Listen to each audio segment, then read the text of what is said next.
The first phase has been signed, which includes the release of hostages currently held in Gaza. As part of this deal, Israel will withdraw its troops to an agreed line inside Gaza. Sources confirm that Hamas has agreed to release all 20 hostages currently held in Gaza, a major development in the ongoing peace efforts. But this is not without its own issues. Let's talk about some of the sticking points in Trump's plan. And this is what we're talking about, the mechanism of the Israel withdrawal from Gaza. Secondly, Hamas seeking a timeline of complete Israeli pullout as well. We're also looking at a timeline being sought for the release of hostages. Israel is yet to completely cease its missile strikes as well. We're also seeing Hamas opposing any foreign rule in Gaza. Excuse me. But many aspects of this deal are still unclear. One, the post-war administration for the Gaza Strip. No clear indication of who will rule Gaza and the fate of Hamas in the Gaza Strip as well. Yes, now Sharren Haskel, Deputy Foreign Minister of Israel. Thank you so much for speaking to Times Now, Ms. Haskel. First up, how confident are you really about the stage one of the peace plan to which you've already agreed, as have others who've been negotiating with you? Are you confident that Israeli hostages in Hamas's custody will be returned safely? Well, if it depends on Israel, it would have been executed even yesterday. Israel always wanted peace and stability. This is the only thing that we wanted, to bring our hostages back home, to dismantle Hamas from actually committing those crimes against humanity again. And we've accepted the peace plan of Trump when it was put on the table, same as all the Arab countries accepted it. Even Qatar and Turkey and Jordan have accepted that. Even the Palestinian Authority have accepted it. Unfortunately, the last 2 days we've been negotiating with Hamas, going further towards some of their demands, and they've only approved the first part. Israel said yes to the entire plan, but Hamas have only accepted the first step in that plan. We have right now a government meeting. We're discussing the details about this plan. It will be voted in our cabinet. Prime Minister Netanyahu does have the majority to pass that plan, and really, hopefully, within a few hours, we will be able to sign the deal that will fulfill the first step in bringing back our hostages home. Right, but this plan also involves returning Palestinian prisoners in Israeli custody, many of them convicted on charges of terrorism, and some, as you've earlier described, who were involved in the October 7 attacks 2 years ago. Has it been easy to build consensus around this in Israel? So it's very difficult. We're completely torn between the joy of the return of our hostages, that at least 20 of them that are alive will be able to come back during this coming weekend, and between the families of victims who were murdered by monsters in some of the worst terrorist attacks you can ever imagine. These people who are in Israeli prisons were convicted of terrorist attack where they murdered innocent children and women and men. And they will be released back into society with no restriction. Try and imagine being a family member of a daughter that was murdered by that monster, knowing he will be released back into society with no restrictions. It's heartbreaking, and it is very, very difficult. With that difficulty, the vast majority of Israelis still support a deal, even though great concessions that we are making.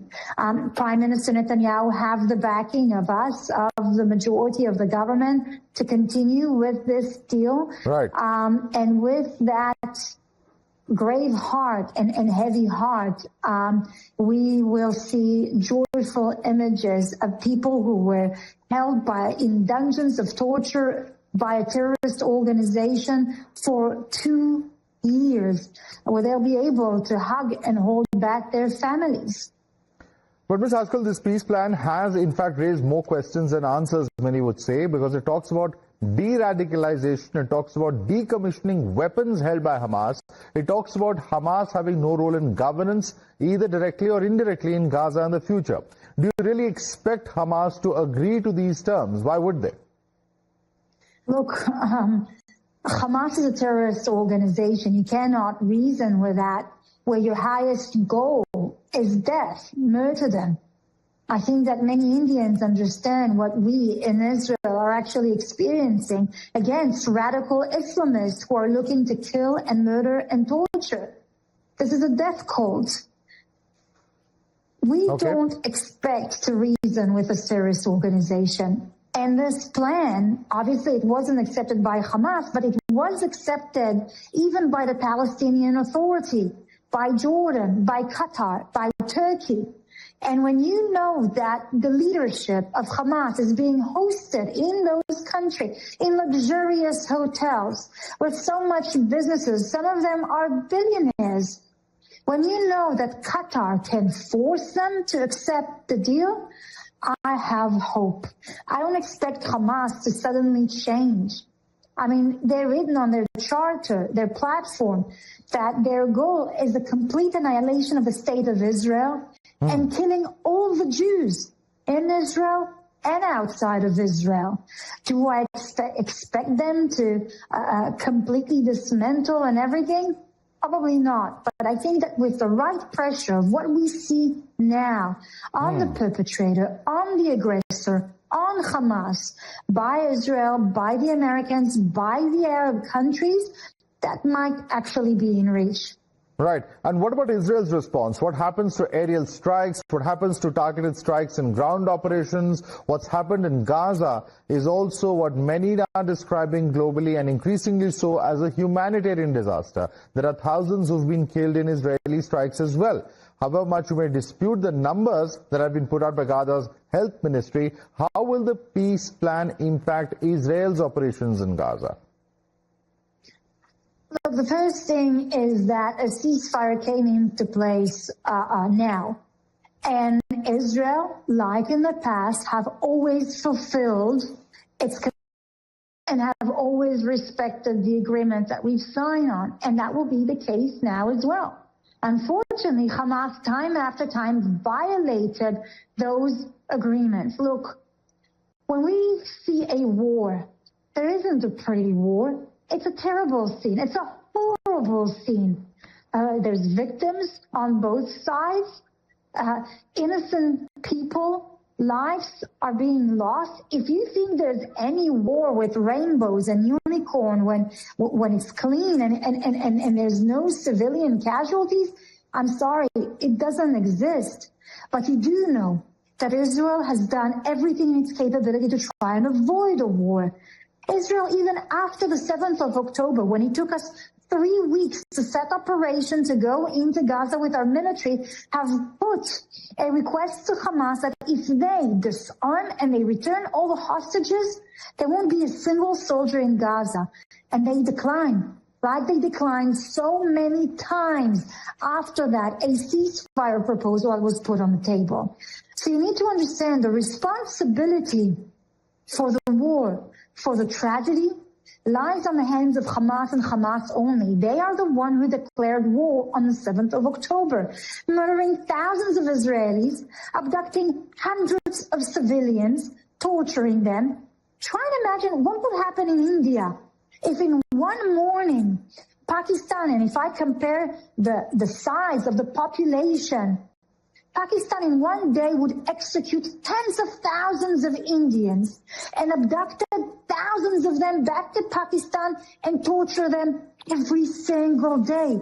What would be the responsibility of the Indian government to bring them back, to ensure the safety of the rest of the citizens, that something like that will never happen again? Well, it happened to us. And we have to make sure that our children are safe. And if anyone can truly understand us, it's the Indian people who have suffered under radical Islam quite a bit. And there's a lot of similarities between our struggle and the Indian struggle against radical Islamists. In that case, when you declare war, there will be consequences. When you murder innocent civilians, there are consequences. And if you refuse to a ceasefire, if you refuse to return the hostages, you refuse to disarm, what do you expect us to do? Just stand on the side and do nothing while the abuse and rape and torture our children, our girl. I don't think that any country would have acted like that. And I think that what Israel has done, any other country won't just respond the same, but I think it would have responded much more aggressively and much more fiercely. Okay, but since you mentioned India, there's one important point of divergence between our government and the Israeli government, and that is that India backs a two-state solution. Many other countries have now stepped forward and decided to recognize a Palestinian state. Even the peace plan has a clause where there is a mention of eventual statehood based on several conditions for Palestine. Mr. Netanyahu is not keen on the idea of a two-state solution. Is this something that might isolate Israel in the future? How are you viewing it? Look, the 20 points in Trump's peace plan is very clear. And instead of talking of this obsession of a two-state solution, he actually talks about what's really matter.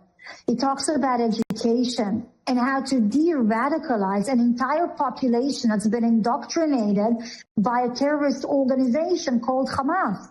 He speaks about an economical prosperity. He speaks about an autocrat government that would lead the Palestinian people to a better future than what they've experienced until now under a terrorist government. And you also need to understand, look, Israel has made so many concessions throughout the years in order to achieve peace and stability. In Gaza, it was a two-state solution.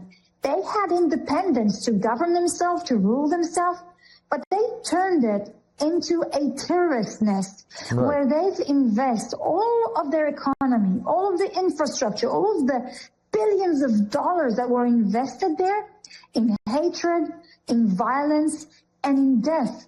It failed, and it failed miserably, and it exploded in our face with the worst massacre of Jews since the Holocaust. And so it's about time we put this obsession of the two-state solution on the side and concentrate, like Trump said, on the important issue. How do we reach a place where Israelis and Palestinians can live side by side? How do we teach Palestinian children that Israelis are not the enemy, but they are neighbors, that we can live in peace? And that starts through an education system, de-radicalization, economical prosperity. And I think this is the real conversation we need to have. Well, thank you very much, Ms. Haskel. All the best with the peace plan. And let's see if Hamas keeps its side of the bargain as well. Thank you so much for joining us.